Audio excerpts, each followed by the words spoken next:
Danielle. Peter took the microphone. He still wasn't talking. He'd answer you if you asked him something, and we weren't ignoring him anymore, but for the most part, he stayed silent. And he never talked about Mr. Terupt or anything to do with the accident. I held my breath, along with everyone else. At least, that was what it felt like.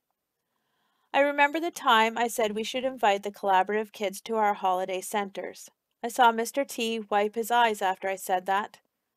I didn't know why then. Now I do. Peter put the microphone back on the table. Alexia. I took the mic again after hearing Peter. Like, I knew what he was talking about, understanding stuff about Teach that he didn't before. That was true for me too.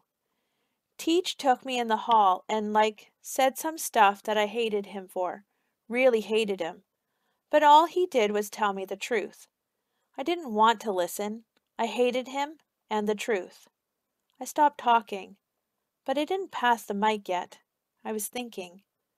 I hope Teach wakes up so he can see that I've listened, I added. He helped me. I'd like him to know that. I put the microphone back on the table. Peter picked it up again. Peter. I decided to pick up the microphone again and say one more thing. Maybe talking about Mr. T and sharing memories would help him pull through the surgery. Surgery.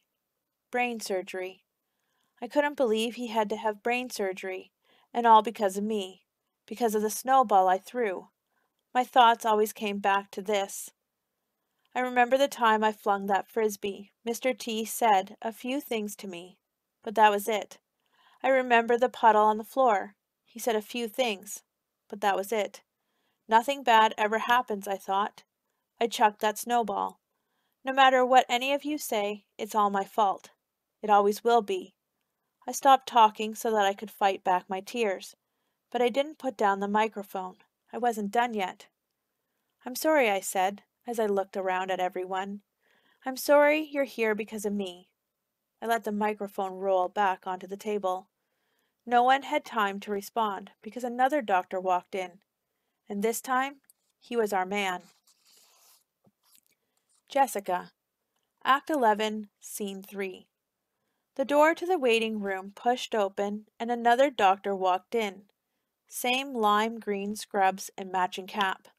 This doctor also wore a mask tied around his face. Jeffrey started hyperventilating again. Mom and I calmed him. We held hands on Jeffrey's lap. I squeezed Mom's hand and she squeezed back. Was this it? The doctor reached behind his head and untied the mask. He was our guy. I saw him take that deep breath as he walked toward us. Luke. I saw Dr. Wilkins approach us. My heart took off like a car that had its gas pedal mashed to the floor.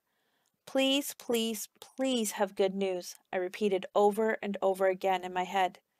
Mom squeezed my shoulder. Dr. Wilkins found a chair and sat with us. Good news, gang, he said. Mr. Terupt made it through the surgery. Our faces broke into mini smiles, and we let out breaths of relief. I gave Mom a little hug. We were able to stop the bleeding, but your teacher remains in a coma, Dr. Wilkins continued. Why? Anna said. I thought that if you stopped the bleeding, he'd wake up. Her voice rose and shook a little. I thought that was what's supposed to happen.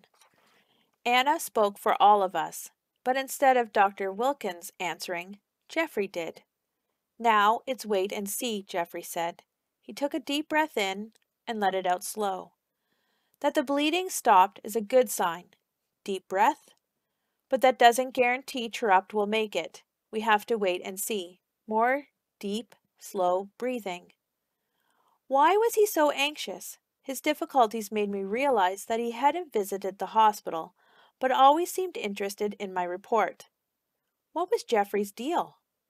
That's right. We wait and see, and keep hoping, Dr. Wilkins said. Can we see him? Peter asked. Not today, Peter. Mr. Terupt is in a post-surgical room being watched carefully. Why does he need to be watched carefully? Anna asked, her voice barely a whisper. I thought he was okay now.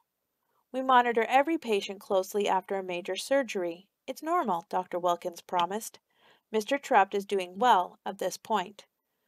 We sat there looking at him, like a team that had just lost their big game. Hey guys, don't give up now, Dr. Wilkins said. This is when your teacher needs you most.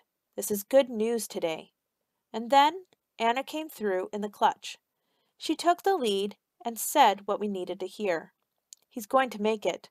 Trust me on this one. Be positive. Mr. Trupp told me that once, and he was right.